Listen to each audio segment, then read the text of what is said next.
Well, good morning, everybody. Welcome back to Aquarius Rising Africa.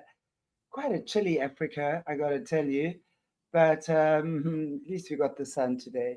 And I got you guys. So, welcome, everybody in the chat. Nice to see you here. Apologies for our little delay this morning, or this afternoon, or this evening for you. But we are here on global time, whatever that might be. So, yeah, before we go ahead, I would just like to make one or two announcements. Later on today, 6 p.m. Central Africa time, Holly Baglio, new guest on Aquarius Rising Africa. Um, MK Ultra Slave, ex Super Soldier. So she'll be sharing her amazing story with us here as well. I'm really loving these people coming out of the woodwork and just shining light on truth. How amazing. And then, of course, tomorrow, also 6 p.m. Central Africa time, Jerry Marzinski with his amazing stories. I mean, really, that man is so fascinating with some of the stories he's experienced in his life. And he's going to be talking to us of some of his supernatural tales that he's experienced working in some of the incredible high lockup facilities for the criminally insane. And his tales of supernatural, where he's been in some trouble and suddenly he just knew God exists through his experiences. So he's going to be sharing some of that with us tomorrow as well. And then, of course, Sunday, we have Jesse at 3 p.m. Central Africa time. We'll be doing the Patreon book club. And then at 6 p.m., we have the Sunday loop. And what we've decided to do is play some of the original survivor testimonies.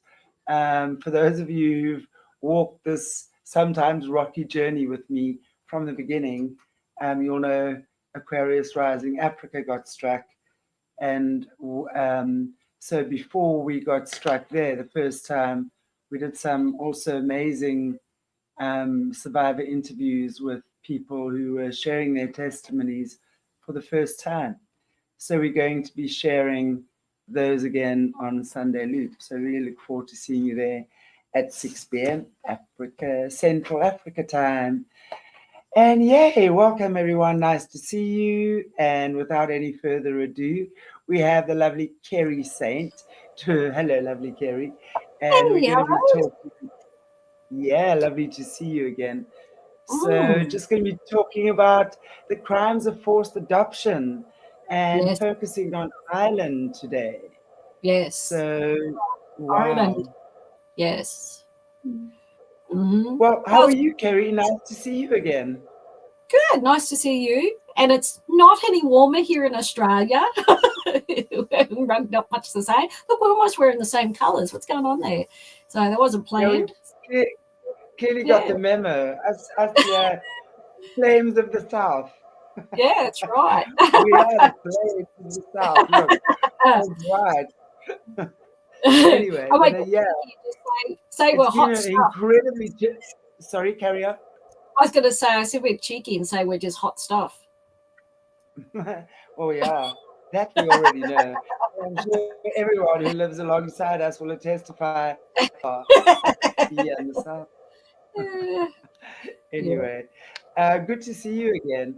An interesting topic, Ireland's hidden Holocaust. You know, recently I've been doing quite a bit of research um, these holocausts and things.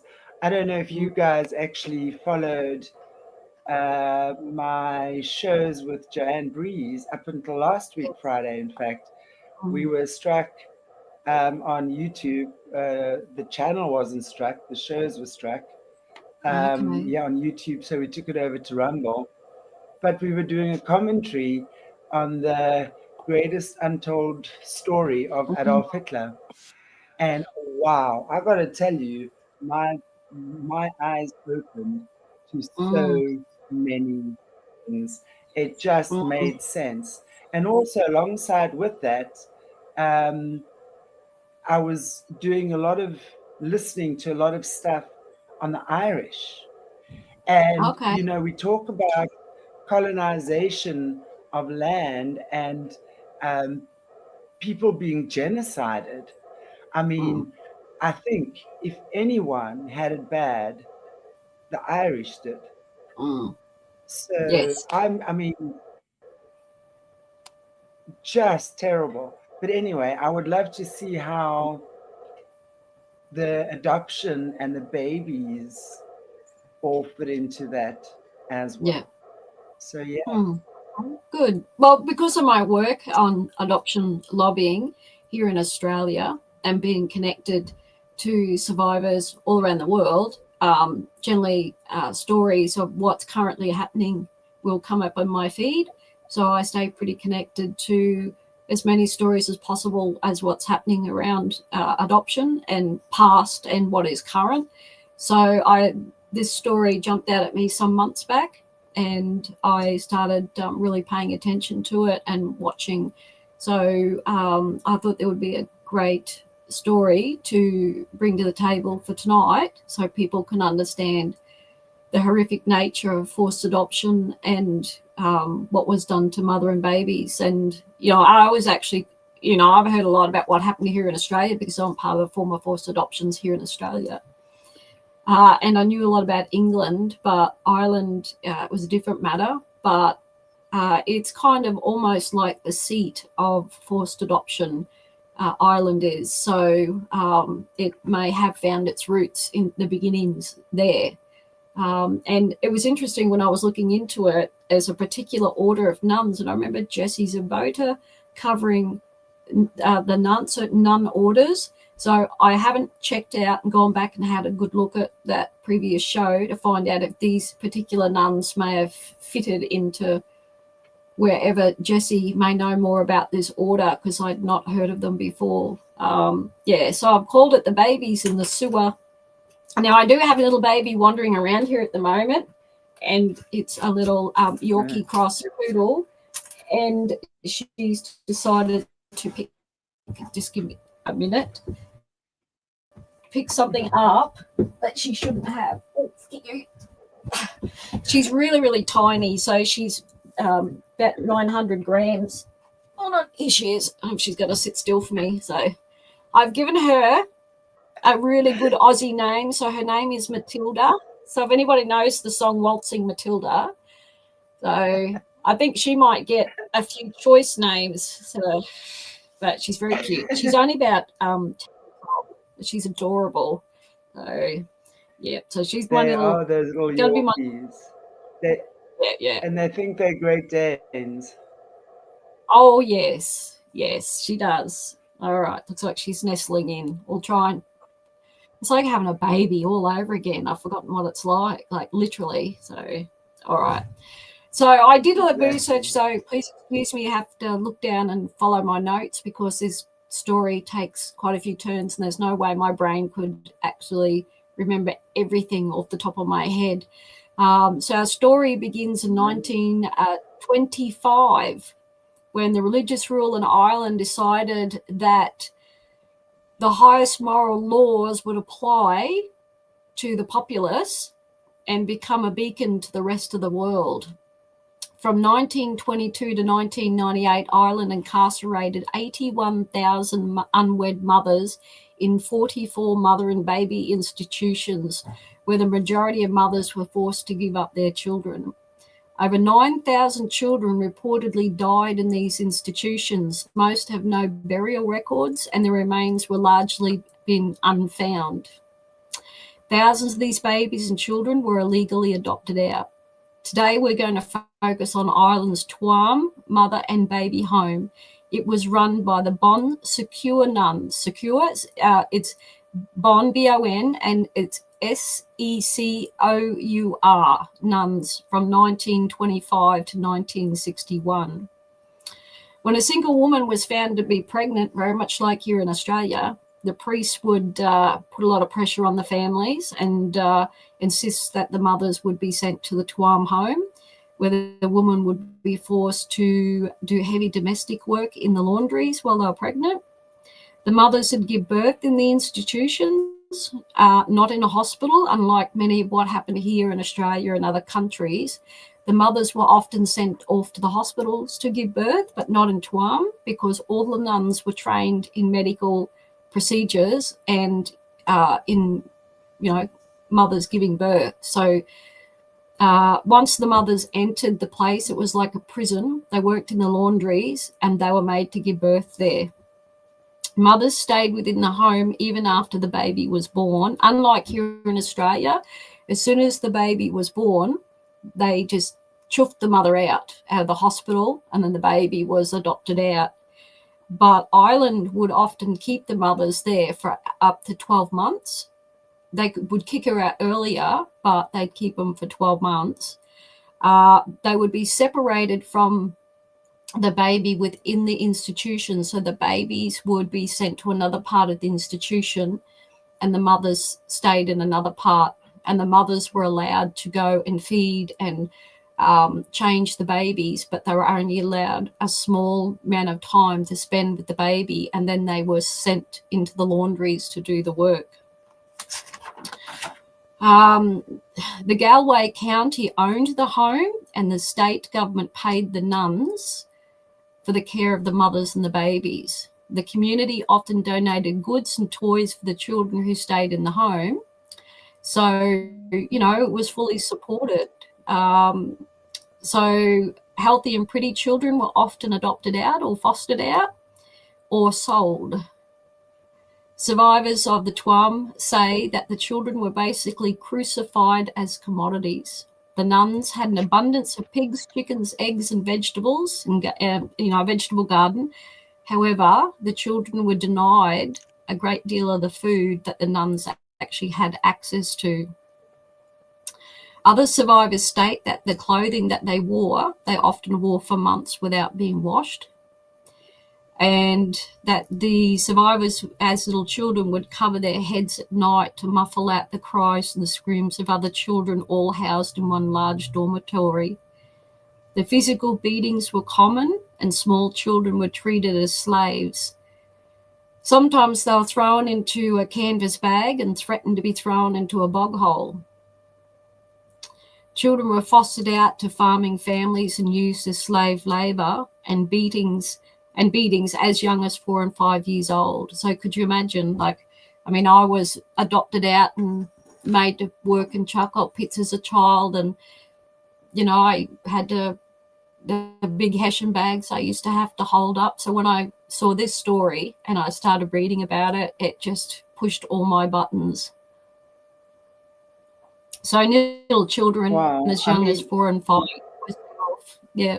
I find, firstly, just to reverse back a little bit to what you were saying, the fact that the nuns were delivering these babies, that in itself is horrifically scary to me, because you can imagine, I don't know why, that to me would be one of the worst punishments a woman can have, is to have one of those nuns deliver your babies, because for some reason we hear so many stories of how the nuns in these places often hated, despised, maybe hated's the wrong word, but despised women who were pregnant, or the nuns who became pregnant. It was like they were so badly scorned. And obviously single mothers was now this abomination in the eyes of God. So they're coming in there and torturing the mothers, terrifying the children. That's just unbelievable. Hey, Joanne, thank you so much. Yay, super sticker. All the way from Australia. I got to tell you, the flames of the South. We're working. I must say, it must be pretty cold down where Joan is at the moment. So She lives down south of where I live, and south is very cold compared where I am. So Yeah. yes, So we've got the stories of the nuns here and the way that they treated the mums in the institutions here, and it was just horrific. The treatment that they would, the verbal abuse to the mothers and making them feel like absolute scum for falling pregnant outside wedlock was just horrific. And it seems that these nuns were no different. What was I up to? So the physical beatings were common, and small children were treated as slaves, sometimes thrown into canvas bags, and used as child slave labour. Thousands of children were separated from their mothers from Tuam, many with disabilities or of a mixed race, or basically were an Irish traveller, a bit like a gypsy, experienced severe discrimination, abuse, and even death. When a mother came into the institution, a number was actually placed on her arm, and then so when she gave birth, the same number was placed on the baby's arm. So say it was 20 or 200 or 300. So they weren't even given names, they were given numbers, a lot like Auschwitz, terrible. So just to confirm, we're talking a Catholic convent here. Are these Catholic convents, like with the Catholic nuns? Yeah, definitely, yes.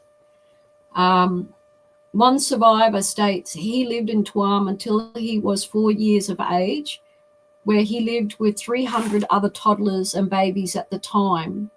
He said the screams of the babies and children were unbearable and still haunt him today.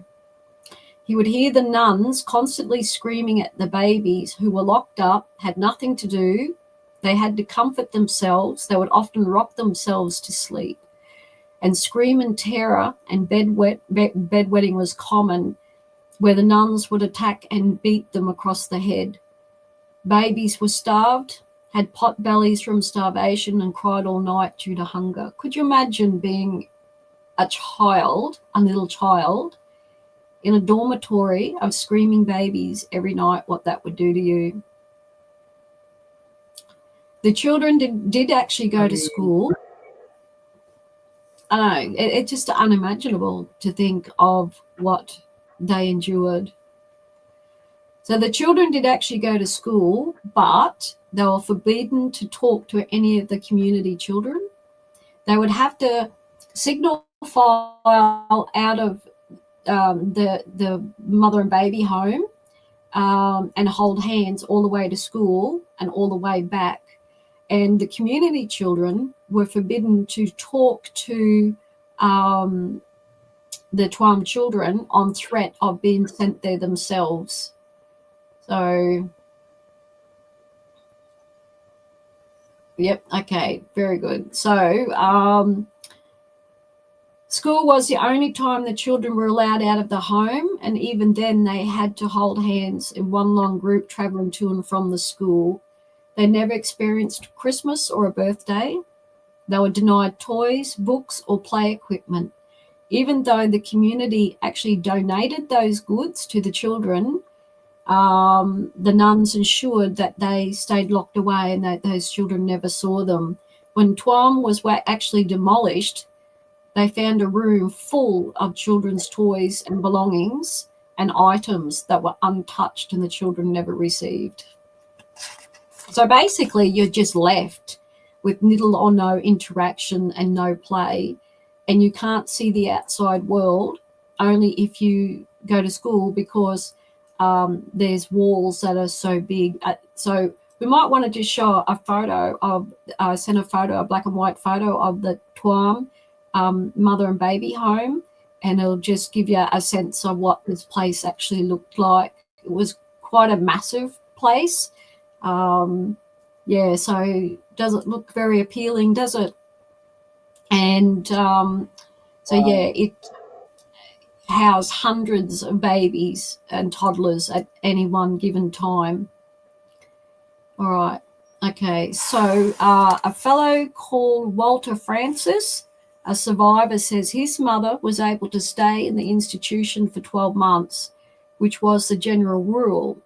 Then she was tossed out and the door slammed behind her. When he grew up and he found his mother, she told him that babies were sold for £100. So when she was kicked out, she immediately sought work in the local community in an attempt to buy him back. So every week for 5 years, she would walk back to the home with money in her hand, knock on the door, and attempt to try and get her son back. However, all her attempts were rejected until one day she was brutally told that her son had been fostered out, and she never saw her son again or knew what had happened to him.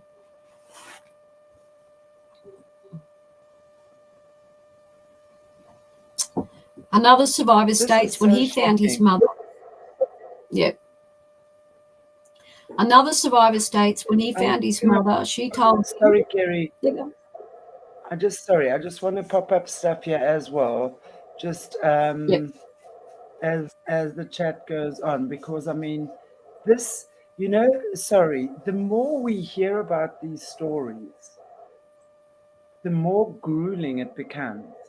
When we see just how many children and babies from how many different continents and countries have been tortured, abused. I mean, this is not just recent. This has been going on for a very long time. And, like Tuam started, it was in 1925. Well, it was in Australia, I think from the 1940s that the mothers they targeted the mothers and stole their babies here in Australia. So that's what I mean. Ireland seemed to get kicked off fairly early, and then a lot of them would have come out here. So what the nuns and the priests would have learnt over in Ireland, they would have come out here and started the process here. So you can imagine, like, when you're talking about, what did I say, like 80,000 children and mothers in Ireland. And we know in Australia, between the 1940s to the 1980s, there was estimated 250,000 non-Indigenous mothers and children affected by forced adoption in Australia. And I know for a fact that babies here in Australia were, there's medical stories of the mothers being treated horrifically in the hospitals by the medical staff and denied medical treatment, and babies dying and are buried in unmarked graves. And that's in Australia. So this happened in many countries all around the world, and it's just horrific. Okay, so another survivor states he found his mother and she told him that she never gave permission for him to be adopted. She says one morning she entered the baby room where he was kept with the other babies, and she goes there and she finds his crib empty. She frantically starts searching for him, and when she comes across a nun actually holding him, and she immediately sees the nun holding her baby, and her first thought is, what's wrong? Is something wrong with him? Is he all right? The nun never says a word. She just turns tail with the baby and just briskly walks away. And this mother never saw her baby again. So the nun never said a word, but immediately turned her back to her and briskly disappeared with their son.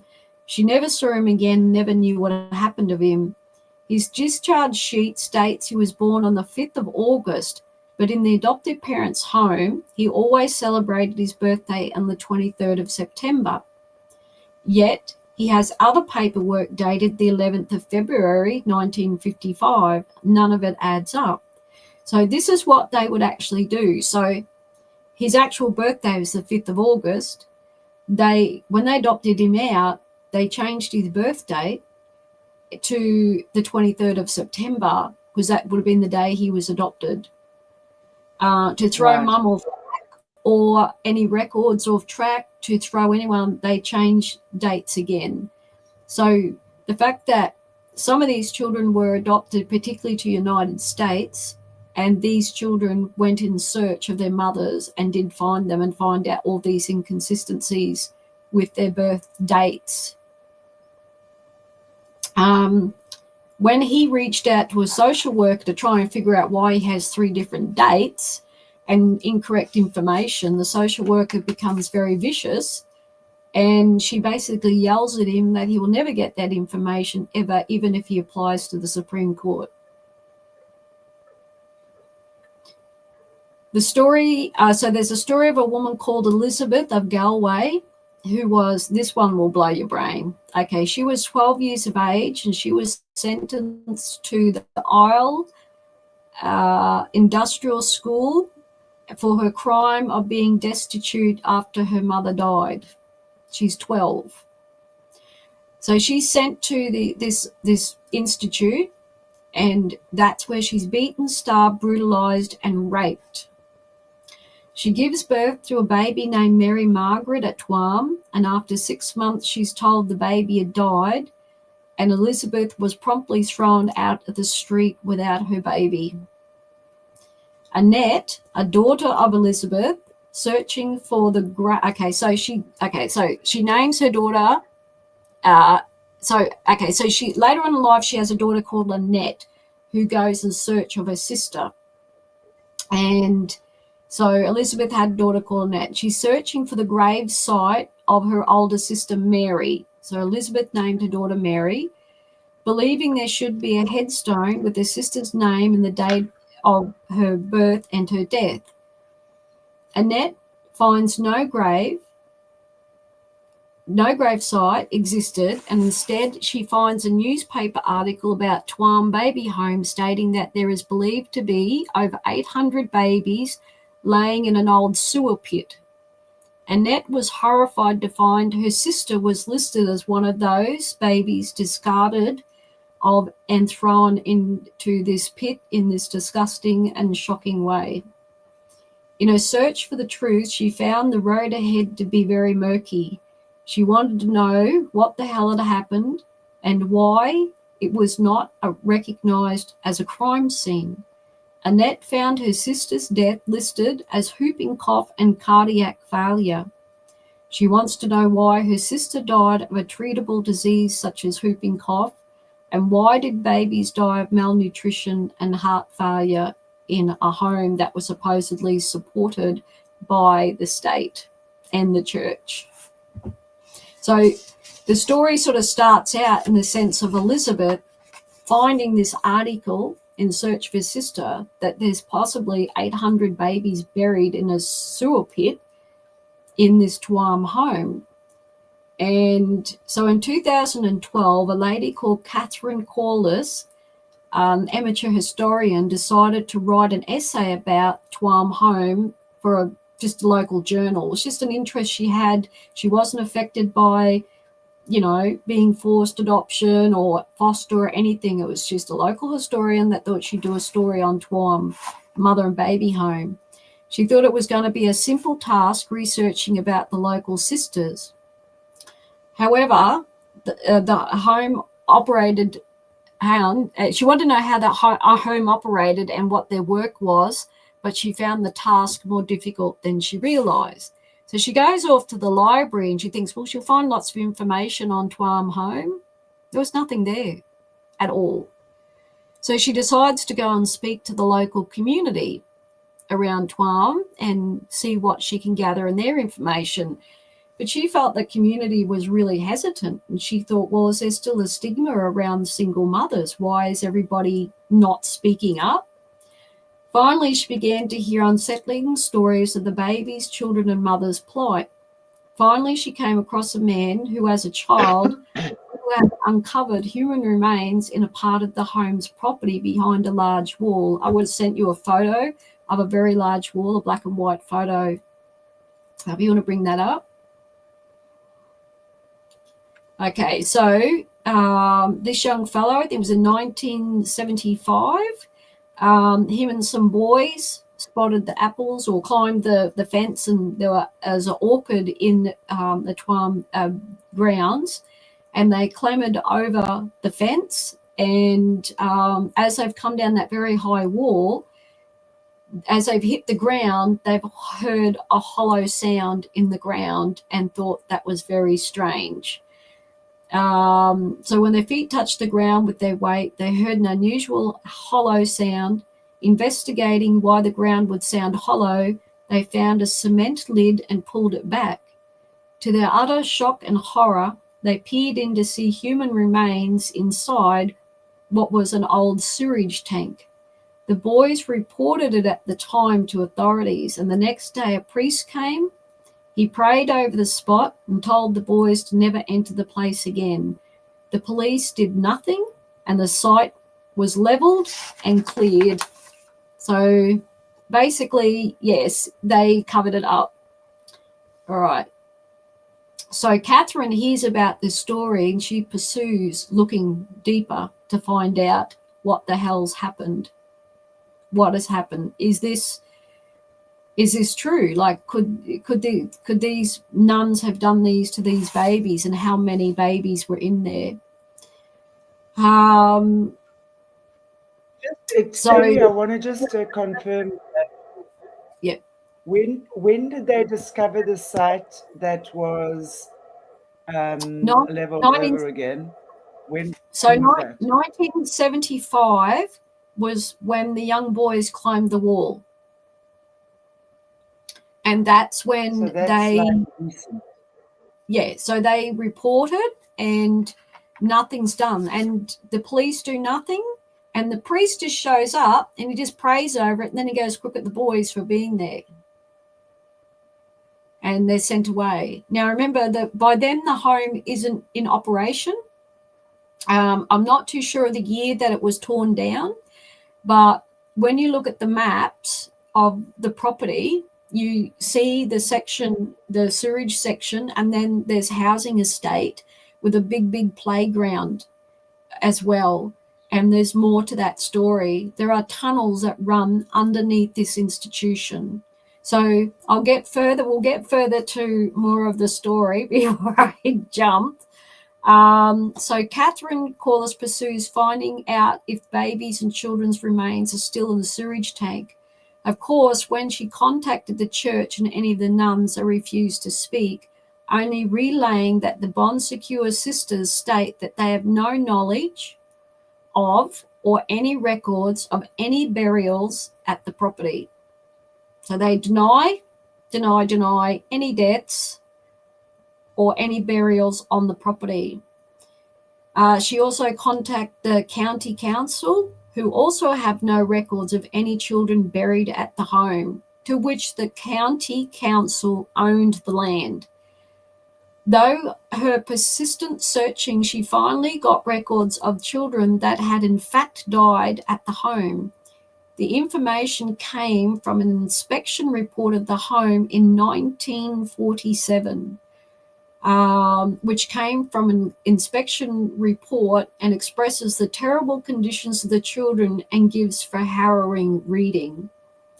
Lists and lists of babies were reported of being emaciated, sick, delicate, weak, mentally deficient, malnourished, with boils, and terms as such as wasted child was placed beside the name of the child in this report.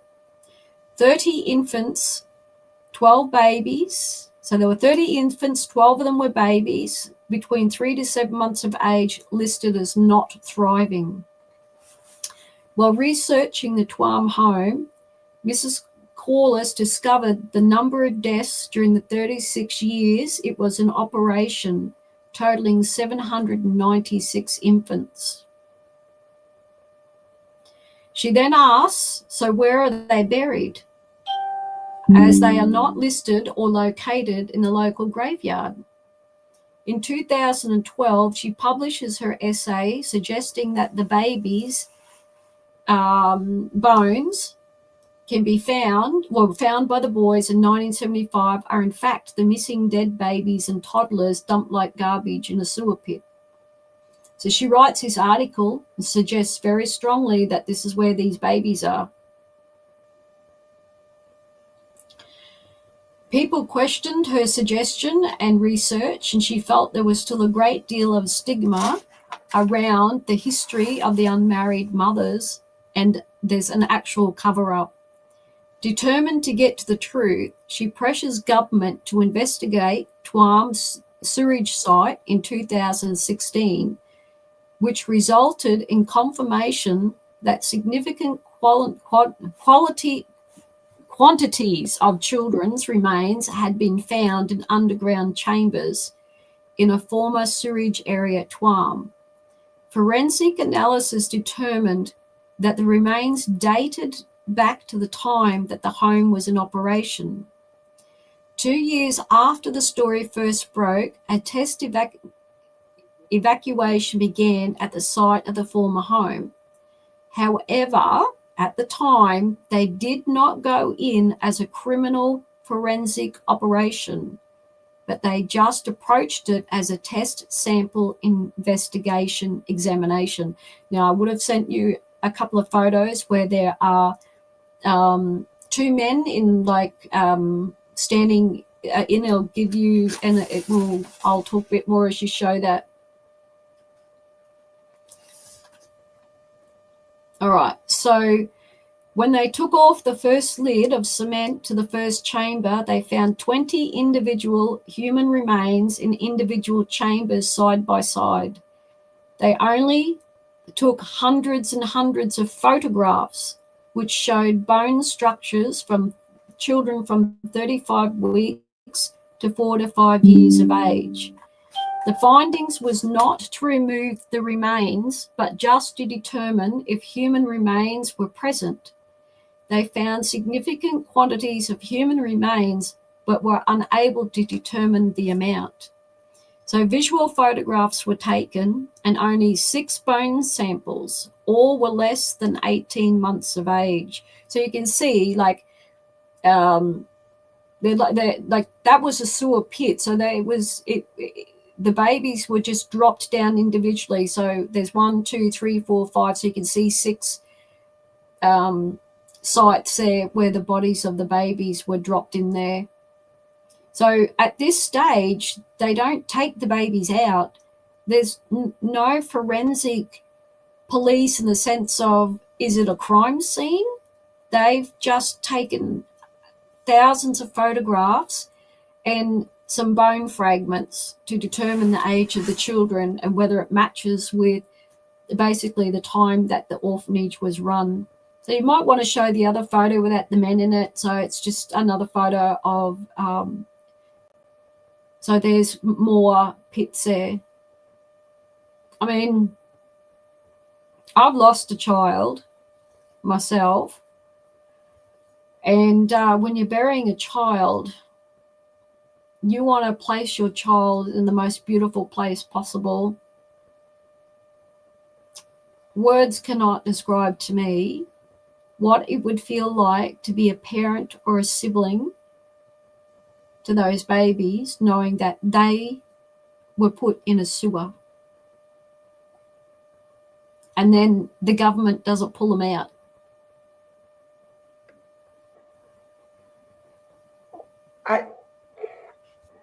For me, that is the most astounding of this whole story.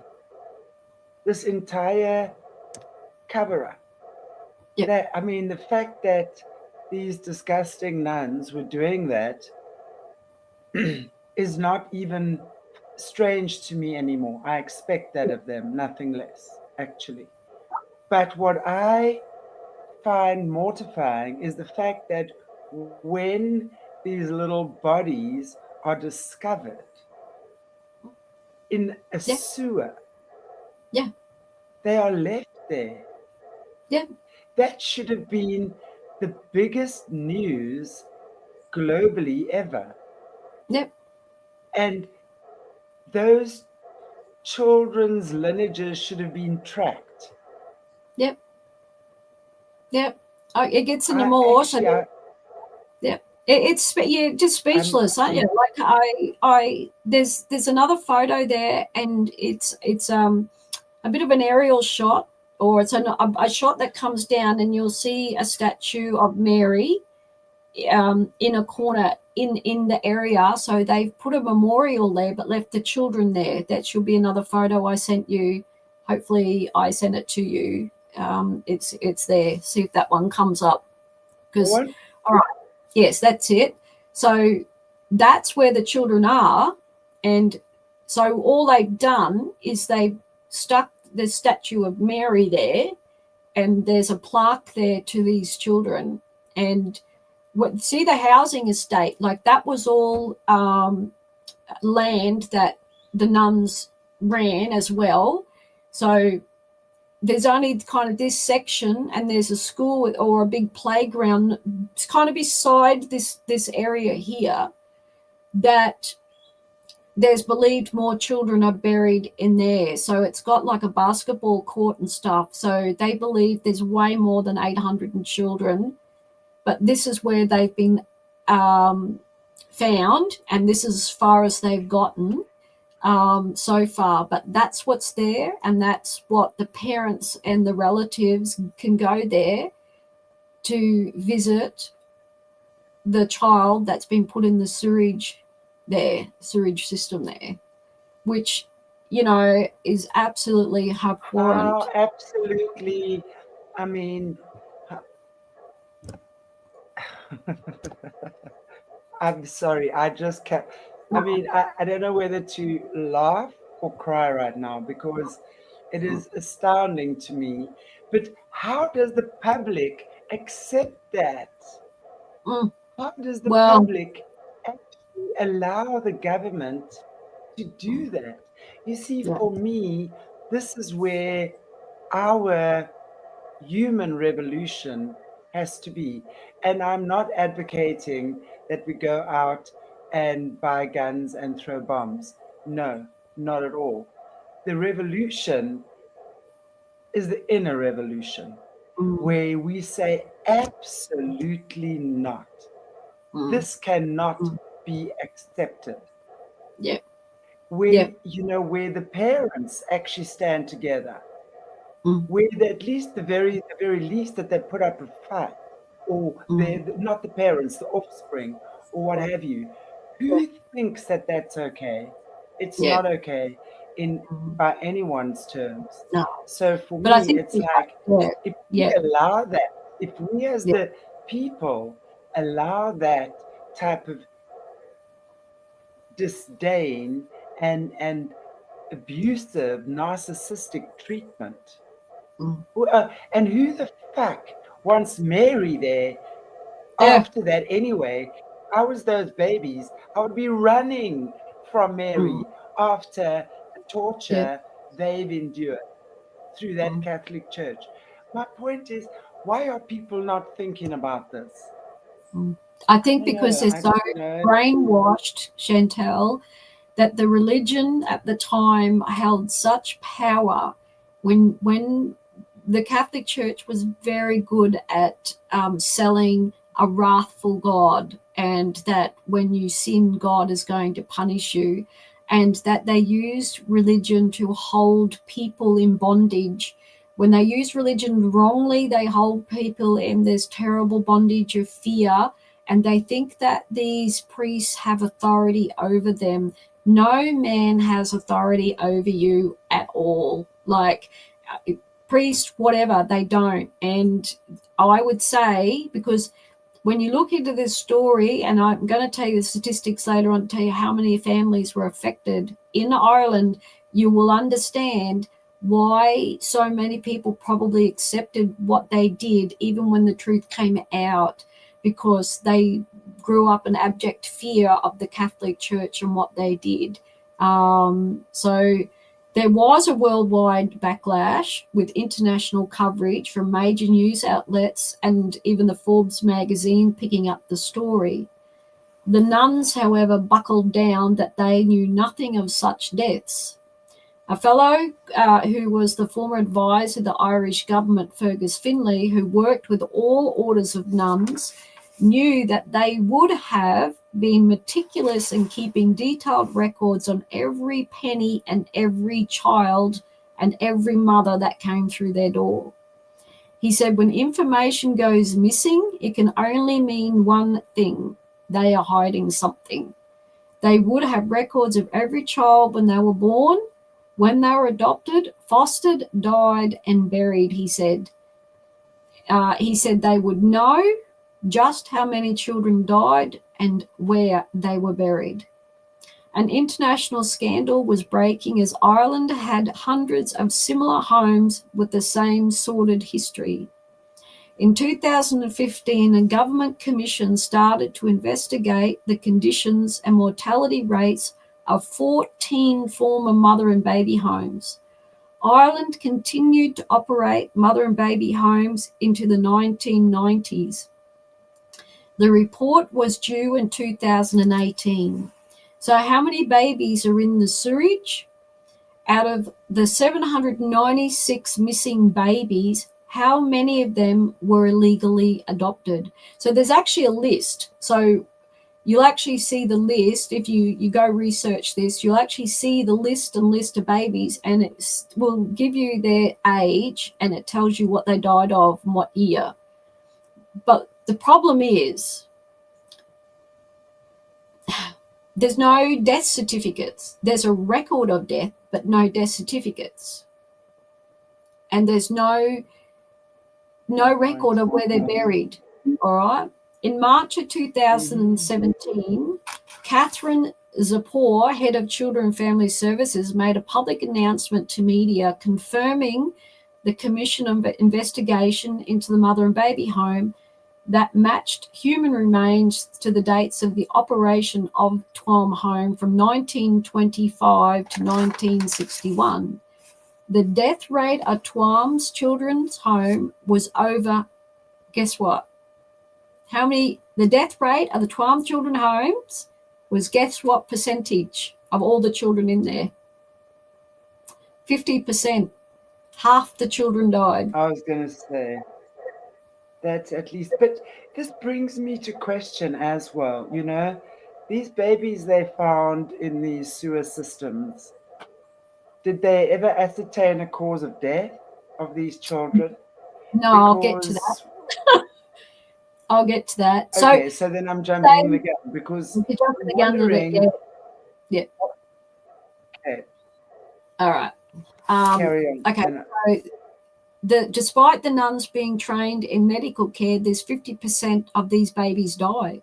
So that's even the worst part of it. They're supposed to be trained in medical care, but 50% of the babies die. They're not just your ordinary nuns. These are special nuns that are trained to deliver babies and provide medical assistance. But 50% of their babies die, and they die of preventable diseases. They're dying of starvation. They're dying of malnutrition. They're dying of whooping cough. They're dying of heart failure. Were they dying of beatings? Are their bones broken? Don't know that far yet, right?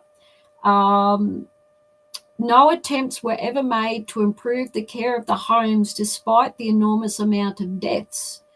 Bon Secours Nuns is an international order of nuns. The homes were paid to care for each child, and the nuns and the church profited at the death of each child and every child they adopted out. Bon Secours Religious Order is not just in Ireland, but all around the world. They are very much a rich order with massive private health medical care groups such as hospitals. They are one of the top 20 medical providers in the US. So this is how high up they are. In 2017, the number of children buried was unknown. Suspicion of children not buried, but states, so the suspicion of the children that they're actually not buried, there's a suspicion that the records state they died, leaves one to consider the records were falsified to hide illegal adoptions. So they're suspecting up to 800 babies, but it could be less, because what they could have done is said the baby died, right? But there could be way more babies because they've got a whole playing field next door to the sewage tank that's yet to be excavated. It was found that the priests signed illegal passports for children, or signed them illegally, when they were sent out of the country. So get this, numerous agencies, numerous people, numerous organizations were involved in organizing the removal of the children, including the pilots and the aviation companies. So it was a systemic, well-oiled wheel that got children into different places. And I didn't quite add this story, but there was way more to it of certain victims who, when their mothers died, found information in their mother's attic about the adoption, and how the US Embassy was falsifying signed adoption orders. They were actually in cahoots and signing the orders and creating them themselves so the baby could stay in the US. So it was so illegal, and it just blows your brain. So there were many, many, many different agencies and people and individuals, and probably getting paid along the way. So a baby back then, get this, $5,000. Think about that for a minute. $5,000 for a baby back in the 20s, 40s. That's a massive amount of money. Now, the parents didn't just hand over the money in one lump sum, because that would look too suspicious. So what the nuns set up, that the parents would send a donation every couple of weeks. $50 here, $100 there. Thank you for donations for clothes. Thank you for donations for toys. So they had this wheel of money coming back to them, and they were hiding the fact that these children had actually been sold for 5,000 euros or dollars or whatever, right? Which was huge when you think back then. Like I was talking the other day, what it cost to buy a house when I was a child in a Nala was probably like $3,000 back in 1962. So $5,000 could have gotten you 2.5 houses. And that's what people were paying for babies. And but that again gets me questioning, when we're looking at when kids are trafficked in the system, what are, I think Jessie mentioned a while back already, that the child at the end of the day is actually worth something like $1 million. Because once it's being trafficked, first it's exploited, and then it's organ harvested, and then of course it's and all sorts of things are done to it. I would question whether these kids were actually being sold to adoptive parents, or were they being trafficked? Yes. Were they being sacrificed? That's what I want to know. What was the cause of death of these babies? Because if they were being sacrificed, it would make sense that there's so many of them there and so many of them died. And are all the babies from the single mothers, or are some of these babies from the very nuns themselves? Exactly. But how many nuns would there be compared to how many babies they could all have without looking pregnant 24/7, right? Yeah. So, I'm sure they must have had their own babies. You're looking at a couple of nuns a year or whatever. So,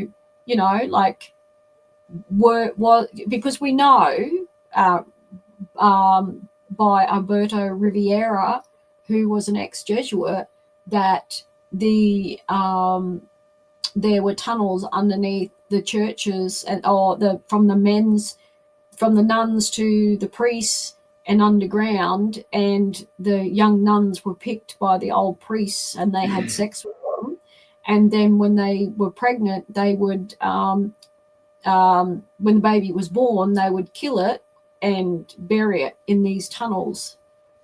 So that's another story altogether. So that's why it's quite possible that these things are connected. In 2020, there was an attempted plan. Yeah, you're right. Kerri. You want to ask me? Okay. In 2020, there was an attempted plan to seal the historical archives or records to survivors for 30 years by the government. So what the government tried to do so they're doing this investigating, and the government's going, well, we're going to seal this up for 30 years. We don't want the survivors or the relatives to know anything about it. So it's like a suppression order, shut it down, and we're not going to let the truth out for 30 years. The government was attempting to hide and bury the evidence that they found. The worst human rights violations imaginable had occurred, and the government wants to hide it from the people, and the people are absolutely becoming outraged by now. So here's your statistics. 1 in 100 people in Ireland were victim to systemic and forced carceration, slave labour, starvation, torture, and medical experiments. So 1 in 100. Right. 2 weeks later. Now we're getting somewhere. Correct. Gosh. Yeah. So 2 weeks later, a widespread campaign fell upon the Irish government, who conceded that under European data protection laws, survivors had to be given access to their personal information contained in the Commission archives. All other documents and evidence gathered by the Commission will be sealed for 30 years. So you see what they did? They basically realised that they had to hand over information pertaining to a survivor, but all other information was to be sealed for 30 years. People again were outraged, and people wanted to know the full truth and get it fully, the evacuation of the whole site. So in 2019, an Irish government report recommended a voluntary scheme calling for DNA from relatives and survivors in the event of a full evacuation of the actual site. In 2023, a draft legislation to allow the excavation, and full DNA collection begins. A full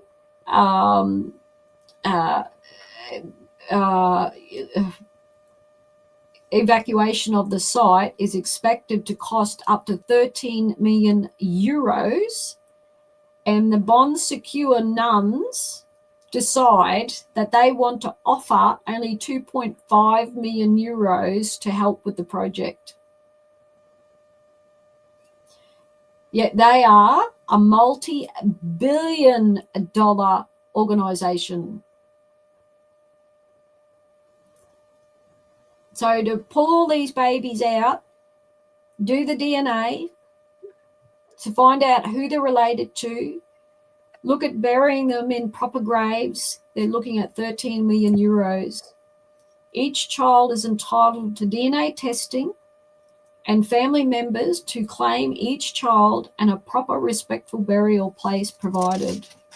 Not to mention, what they also require is the deepest apology from the nuns and criminal charges.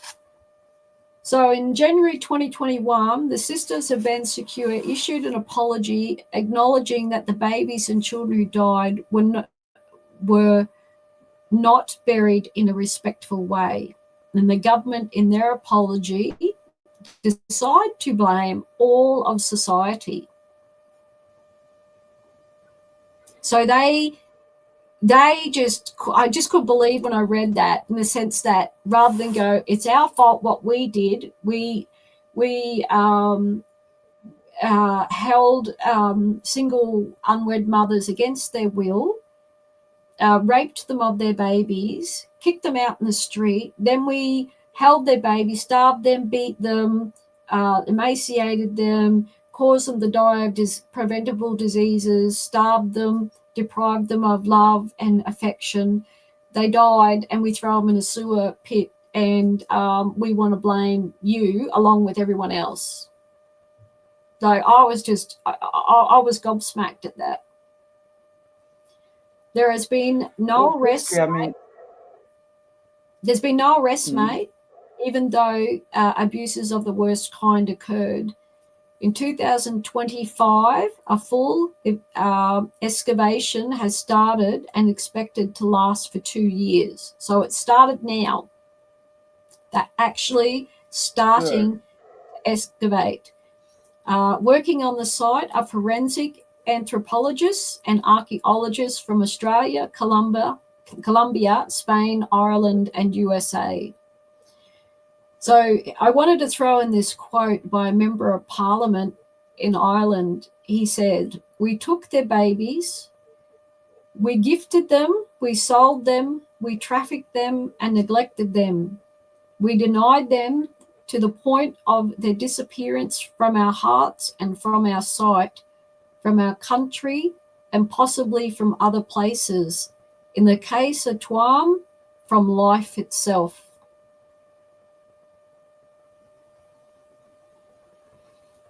I think, more than anything, it's the acknowledgement of the atrocities that occurred, and those who need to be held accountable for stuff like this. There is just no way through it. And to blame everyone for this is ludicrous. Yes. Yeah. I mean, if you want to look at it in the way, the whole world was blind at the time. The whole world was either the enforcers of some kind of holocaustic, genocidal, maniacal activity, or on the receiving end of it, right? So, but really, who are the nuns involved? Who are the priests involved? Who are the people involved? Who is running the Catholic church-backed babies home at the time? Who are these children being trafficked? What were they? Who were the doctors in and out of there? And what were the experiments they were doing on these children? Was it just experimentation, or was it sacrifice? Was it sexual abuse? I would imagine it was probably all of the above, because you just have free reign with innocent babies who are kept screaming. Yeah. So I'm just I will really, keep this world is man, gosh. So I'm going to keep a very close eye on this as they bring out the babies, do the DNA, and try and get a figure on how many are there, and see if they get enough momentum to search the playground next door, because they're believed to be more babies there as well. And like Australia, the doctors, the nurses, the sisters, the health department, the magistrates, all the people involved here in Australia, nobody was held accountable for any of the 250,000 non-Indigenous children taken in very similar ways here. The government came out and apologised, and offered funding for counselling. Some mothers have received some form of compensation. I think the most has been about $60,000 to $90,000, which it's disgusting to think that they can steal your baby and pay you that pittance. I think Western Australia has offered $30,000 at the moment to mothers who had their babies stolen. Like, it's just disgusting. It's no, and no adoptee. You can't even buy a house with that. You can't even buy a car with that. You can hardly buy a car with that. I mean, you can buy a car and maybe a bicycle. Yeah, you can buy entry-level car and a bicycle. Yeah, a lifetime of trauma and misery caused by having your baby basically ripped from your womb, and they want to offer you $30,000 and think you're going to take it and be content with that, or that it's going to fix anything. It's definitely not going to fix anything. Isn't it interesting though, because you're talking about that, and I recently interviewed one of the Epstein survivors, ex-South African, and she was paid, and I mean it's out there, $2 million not to talk as hush money from the Epstein situation, right? Yeah. Now I find it unbelievable that there's such a disparity. Please, I'm not saying the victim should not be compensated for the atrocities, but when you're looking at that, that's hush money. These Yeah. babies can't be hushed. You Mm. know what I'm saying? They can't Yeah. talk. So it's just, Yeah. it shows me that it's not about the perpetration that's occurred. It's about who can talk and who can't, and how much Yes. money is available for those who can and those who can't. It's Mm. disgusting. No, this Yeah. stuff absolutely has to come up. Yeah. And I'm loving the times we're living in, because this is the time where so much Mm. stuff is being Mm. unearthed, really, literally, spiritually, and on Mm. so many levels. Yeah. Yeah. I mean, when you consider that this nun's You're right. order is a Mm. like multi-billion-dollar industry in the medical field all over the world, and they could easily help all of the survivors and victims in through this process. But what are they offering? $2.5 million. That's it. Like, so there are stories. There's more to this, because as I researched it and found many survivors who'd lost siblings, sometimes the mother, had more than one baby taken from her.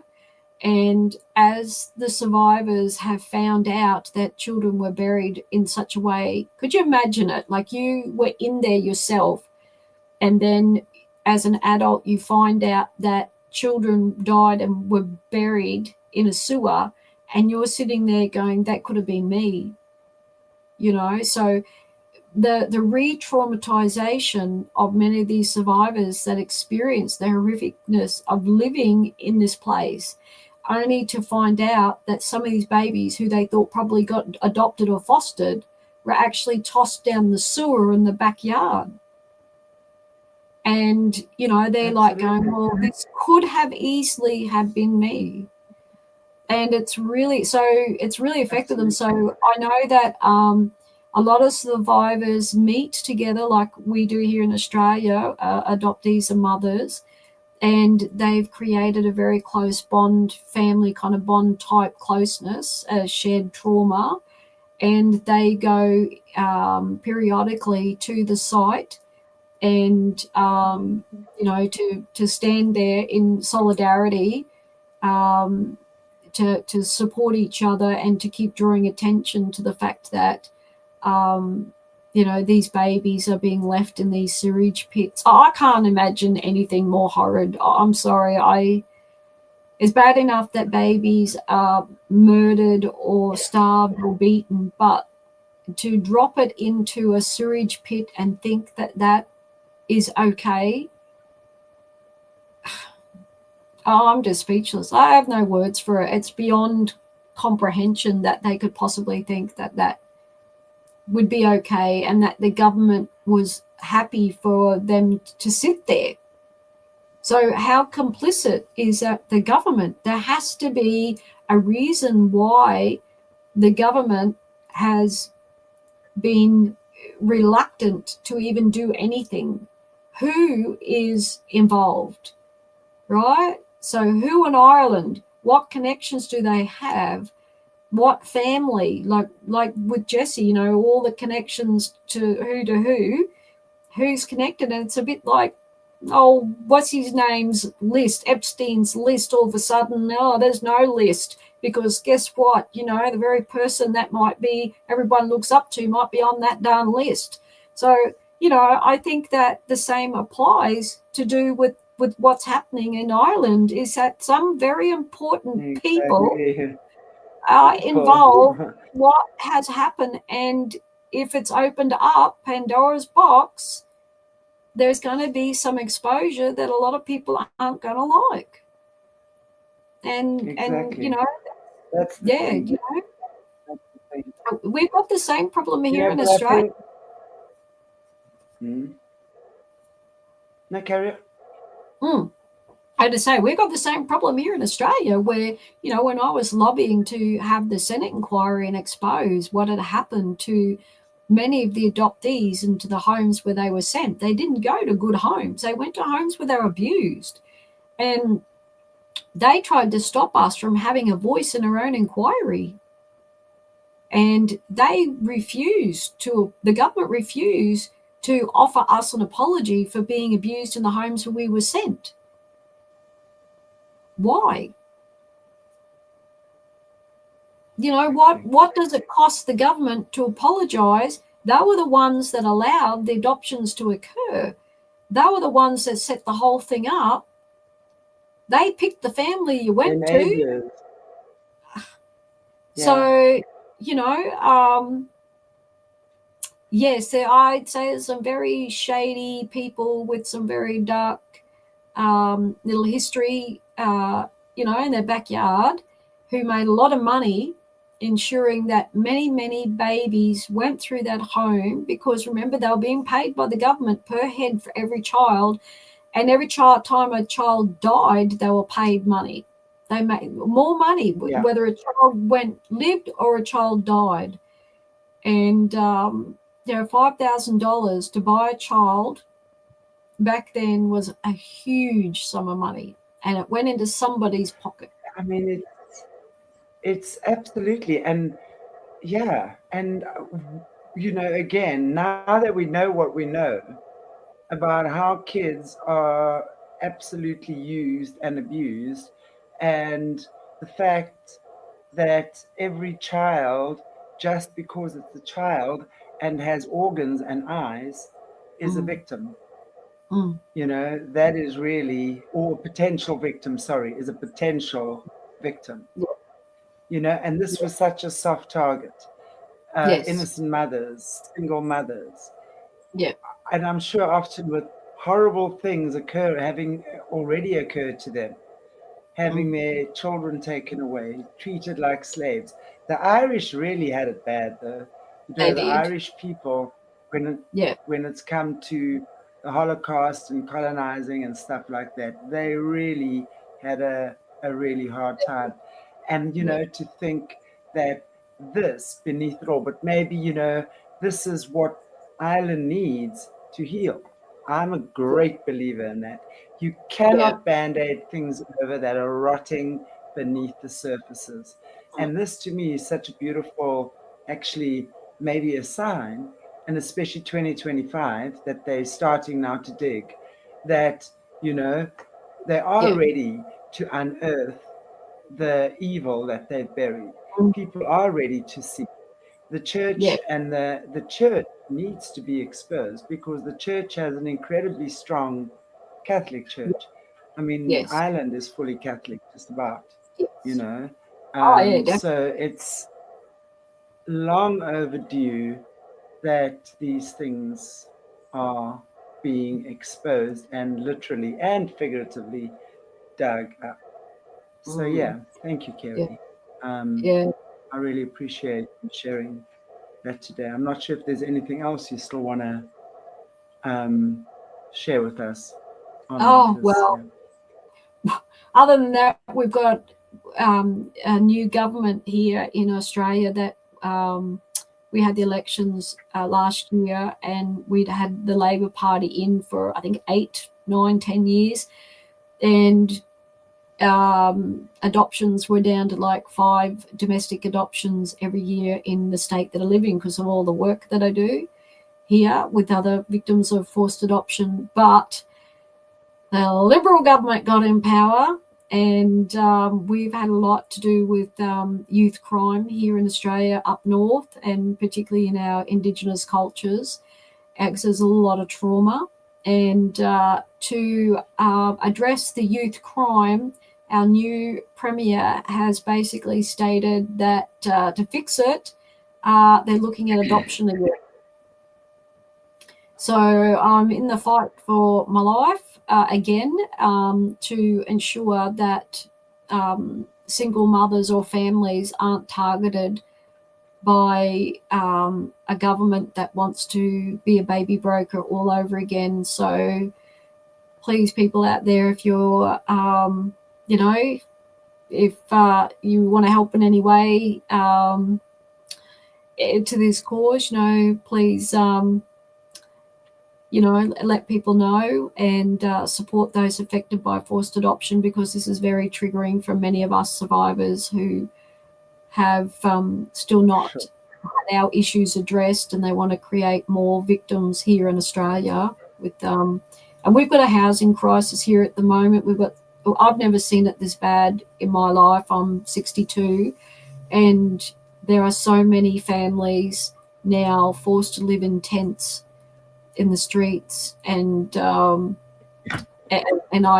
just worry for those families with children, with a government that seems hell-bent on creating more adoptions. So I've been in talks with the shadow minister, and which was very successful, and we're hoping to get a meeting soon with the current Minister of Child Safety and educate her. But we've actually got an inquiry happening at the moment, and I've been around enough to know that there are inquiries that are set up by governments to get the outcome that they want, and that's what I'm seeing. And the inquiry is to do with kids in residential care, and all it is going to be, what would you call it, a pantomime, in the sense of manipulating the inquiry to get the outcome that they want, which is adoption. So I think they want to do away with residential care for children, and that's where children are placed in a home with like a youth worker or whatnot, and want to then get rid of that and move kids into adoption. So that's the concerning part about it. And that's what's happening at the moment here in Queensland, where I live. So, so we're just basically, you know, doing what we can to highlight this whole issue. And I've signed up. We have a service here called Lifeline in Australia that provides counselling support to people with mental illness. And this year they're doing a walk. They say 9 people a day die of suicide. So they've offered for people to walk 9 kilometres if you want, or you can make it more. So anybody in Australia, I've signed my group up, Association for Adoptees, and I'm going to be attempting to walk 9 kilometres with my poor sick little body and my fractured spine, to raise awareness that adoptees are 4 times more likely to suicide than non-adopted people. So it's a way of getting the face of adoptees into mainstream mental health awareness. And I'll have my little placard and play my song. So if anybody wants to join me in my walk here in Queensland, send me a message and I'll send you an email and link you up with my group where I live. So, or create your own walk. Where can people get a hold of you, Kerri? What's your contact details? It will be in the description, but let me just pop it up here. It's Kezadopt, KEZADOPT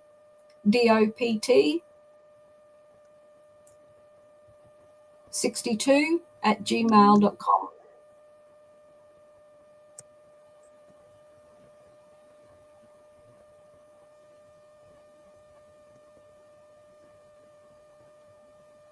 Okay, guys, if you want to get a hold of Kerri, kezadopt62 at gmail.com. I'm going to just pop that up. Thanks, Joan. I looked over and I realised I wasn't looking at the comments, and thank you, everybody, for commenting, and I will go through your comments later.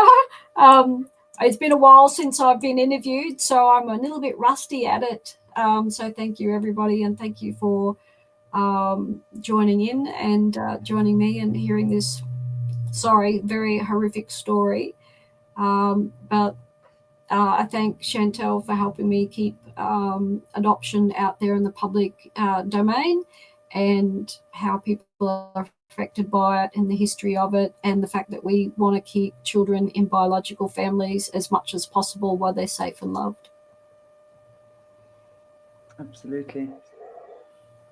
And Kerri, thank you so much for everything you do, Oh, and everyone you've connected with. I know in the last few years you've done great things in Australia, especially regarding these forced adoptions. And I know just our viewers across the world as well, I know have learned a lot from you.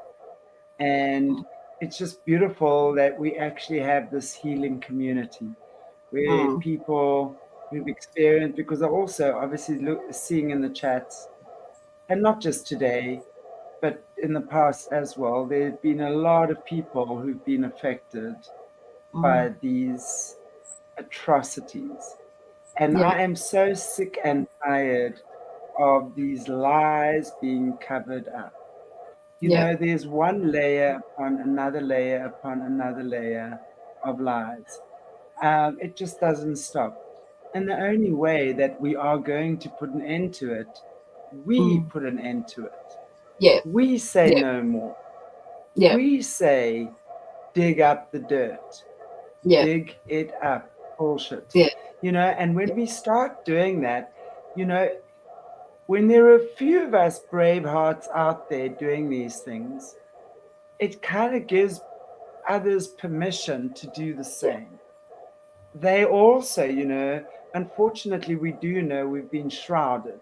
We really have been shrouded with their stupid, whatever it is, guru things they do. Um, but we are smarter. We are awake now. mm, We've got to wake up within our inner being. We've got yeah, to muscle up, Buttercup, yeah, because it doesn't get easier from here. It's going to get worse before it gets better. Of yeah, course, when we start exposing these things, mm, the forces that have always had control are going to try and suppress us more. yeah, And we yes, can't be going, okay, no, sorry, I'll just take another jab. yeah, Those days are over. Those yeah, days are over. We've got yeah, to stand definitely, up in a unified way and say absolutely no more. yeah, And this is just another atrocious example of genocide against mm, babies. How yeah, dare they? And women and yeah, babies. And then these yeah, women are then turned into these red, what do they call them? The red dot girls or something, mm, for having the. Where are the men? Where are the yeah, fathers of these babies? yes, Why have they never been brought to justice? yes, I Who are know, these men yeah, impregnating these women? Where are yes, they? yeah. I mean, it's like, come on, did a woman impregnate herself? We're not that evolved, or whatever you want to call it. We can't impregnate ourselves. I Sometimes must it say, will probably be I better. wish I could. I wouldn't have had to deal with an ex-husband. Right? That's what I'm saying. We're not that evolved yet. Yeah. So, but yeah, no. Uh, Anyway, but yeah, it's so uh, important. And I know when I first spoke up, how terrified I was. Absolutely, and I get it. So I get why people didn't fight back and demand when the Twam baby thing got exposed, because I stayed silent for many years, absolutely terrified, because I'd been brainwashed to believe that if I opened my mouth, all hell would break loose on me, and in the worst possible way. So my first letter to a politician in 2009 actually put me in hospital 2 hours after I wrote it and sent it off by email, because I thought something catastrophic was going to happen to me, a punishment for sharing my truth. And when it didn't happen, when that letter was received by the politician, and a few days I got a really good response back, encouraging me and thanking me. And that just changed everything for me. Like I then went public in 2009. And the local newspaper picked up my story. The next minute, I'm doing radio interviews and I'm on TV and doing all sorts of things, and doing YouTube channels. So, and along the way, I'm forming a group, I'm meeting with government, and I'm helping other adoptees have a voice where they would never have had one if I didn't somehow find the courage to speak up. But yes, I get it. To live in a world where truth could have gotten you killed as a child, and that stayed within me, within my very cells as an adult. And when I finally, we had all the flashbacks of my childhood, and I felt that I needed to tell the department responsible for my adoption that this is the home they sent me to, and I sent it off, I had the worst terrifying panic attack of all time. I thought my life was over. But I got through it, and like 2009, and we're in 2025, and I'm still here, and I'm louder than ever. So yeah. So I just want to encourage. Carry on. Sorry, Kerri. Yeah, I just want to encourage people to tell their story, write a letter, speak out, get involved. We've got this lifeline thing that's not about adoption, but it's about suicide. And adoptees are affected by suicide more than, new statistics say it's 35% higher than non-adopted people, not 4%. New research is showing we're 35% more likely to suicide than non-adopted people. Public don't know. Get a placard, write it on your shirt, get involved in the Lifeline Walk. It's in, I think, September, and the 10th of September. And do a walk with your family or friends, or join a group, or join my group. They're welcome to come along. Wonderful. Guys, Kerri's details will be in the description area. So please make contact with her.